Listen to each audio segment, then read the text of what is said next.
Friends, ఈరోజు తోటకూర ఉప్మా ఎలా తయారు చేద్దామో చూద్దాం. కొంచెం ఆయిల్ వేసుకొని తాలింపు గింజలు వేసుకొని ఆనియన్స్ అల్లం ముక్కలు వేసుకొని కొంచెం వేగాక టమాటాలు వేసుకొని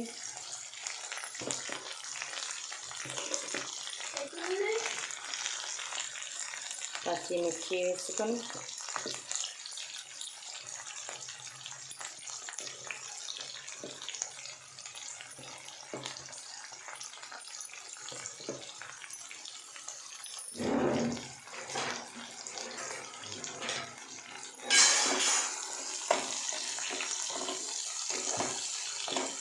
ఇవి దూరగా వేయించుకొని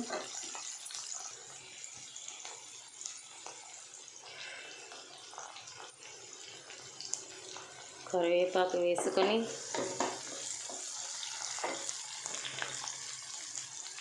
కొత్తిమీర వేసుకొని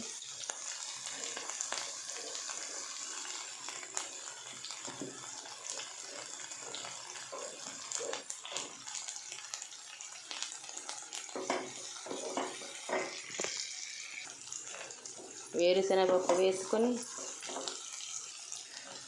జీడిపప్పు వేసుకొని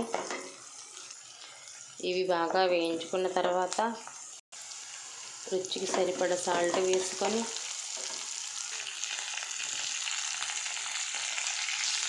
ఇప్పుడు వేగిన తర్వాత తోటకూర కూడా వేసుకొని బాగా వేయించుకోవాలి.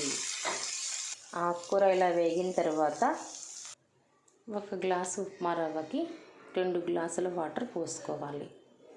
చూడండి ఫ్రెండ్స్, నీళ్ళు ఇలా మరుగుతున్నప్పుడు ఉప్మా రవ్వ వేసుకోవాలి. ఉండలు లేకుండా ఉప్మా రవ్వ వేసుకున్న తర్వాత బాగా కళాయి తిప్పుకోవాలి. ఇలా మూత పెట్టుకుంటే ఉప్మా రవ్వ బయటికి రాకుండా ఆవిరికి బాగా మగ్గుతుంది.